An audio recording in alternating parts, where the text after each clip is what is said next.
Hello दोस्तों, नमस्कार। स्वागत है हमारे चैनल में। आइए आज हम लोग बात करते हैं क्लास 8 में आपका जो फर्स्ट चैप्टर है परिमेय संख्या। ठीक है, तो परिमेय संख्या आपका चैप्टर 1 में है, उसी के बारे में आज हम लोग बात करेंगे।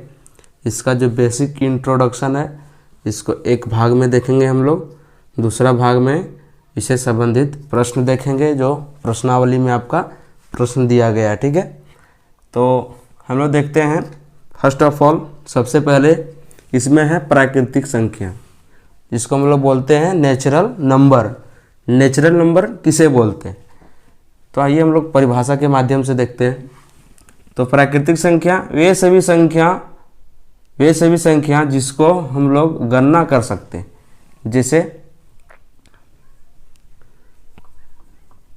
वे सभी संख्या जिसको हम लोग गणना कर सकते हैं, जैसे 1 2 3 4 5 डॉट डॉट डॉट डॉट जहाँ तक आप मतलब संख्या क्रिएट कर सकते हैं वहाँ तक आपका प्राकृतिक संख्या हो गया। प्राकृतिक संख्या देखिए एक से होता है, 1 2 3 4 आपका इधर जितना इधर बढ़ता जाएगा संख्या आप जितना बढ़ा सकते हैं। उसके बाद नेक्स्ट है पूर्ण संख्या, जिसको इंग्लिश में हम लोग होल नंबर बोलते हैं। तो होल नंबर का क्या परिभाषा है कि सभी प्राकृतिक संख्या, देखिए ये सभी प्राकृतिक संख्या शून्य के साथ, इसमें एक ऐड क्या हो जाता है शून्य। सभी प्राकृतिक संख्या, आपका ये प्राकृतिक संख्या यहाँ से यहाँ तक, देखिए यहाँ से यहाँ तक प्राकृतिक संख्या है, इसमें क्या ऐड हो जाता है शून्य के साथ मिलकर ये पूर्ण संख्या बन जाता है। ठीक है, उसके बाद है पूर्णांक, जिसको हम लोग इंटीजर बोलते हैं इंग्लिश में। इंटीजर का डिफिनेशन क्या है कि सभी पूर्ण संख्या, ये देखिए सभी पूर्ण संख्या, यहाँ से आपका सभी पूर्ण संख्या इधर हो गया, तथा ऋणात्मक संख्या इधर है। ये सब दोनों को मिला देंगे हम लोग, संख्याओं का संग्रह मतलब क्या कर रहे हैं, मिला दे रहे हैं। संग्रह को पूर्णांक कहते हैं, यानी कि ऋणात्मक प्लस पूर्ण संख्या। तो इसे एक देखने को मिलता है, यदि आप लोग एक सिर्फ प्राकृतिक संख्या का डिफिनेशन याद कर लेते हैं, प्राकृतिक संख्या का सिर्फ यदि परिभाषा याद कर लेते हैं और जो इसका एग्जाम्पल तौर पर है उसको यदि आप लोग याद कर लेते हैं, तो आपको पूर्ण संख्या और पूर्णांक का डिफिनेशन याद करने का नहीं रहेगा। आइए हम लोग आगे देखते हैं। परिमेय संख्या, समतुल्य परिमेय संख्या, उसके बाद आगे जो पूरा आपका दिया गया है सबके बारे में देखते हैं हम लोग धीरे धीरे से।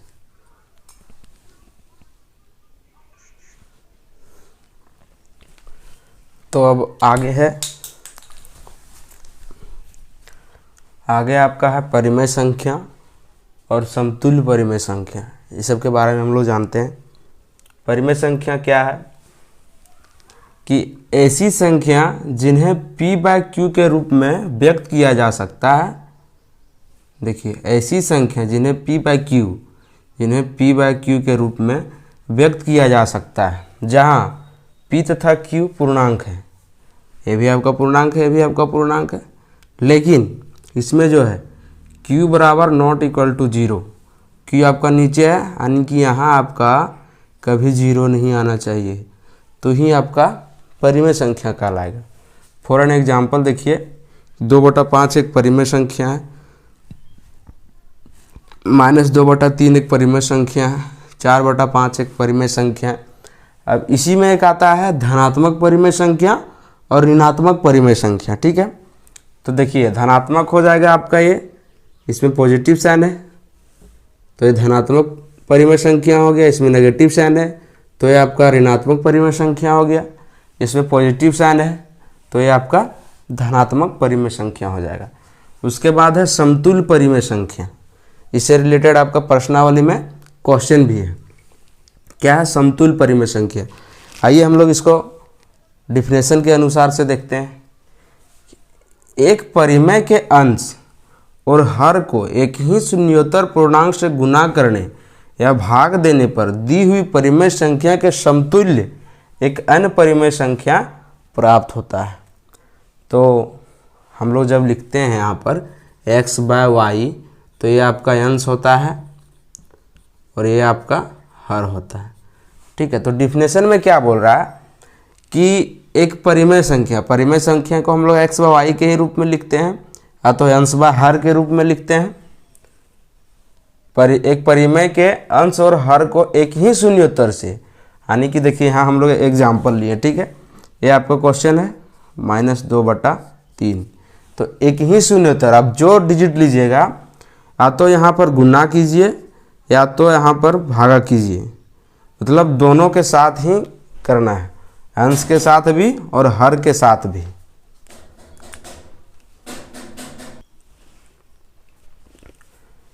तो यहाँ डेफिनेशन के अनुसार क्या बोल रहा है कि जो आप या तो इसमें भागा कीजिए या तो गुना कीजिए, जो भी करना है अंश और हर के साथ करना है। तो हम यहाँ 3 से दोनों से गुना करते हैं, तो कितना हो जाएगा -6/9।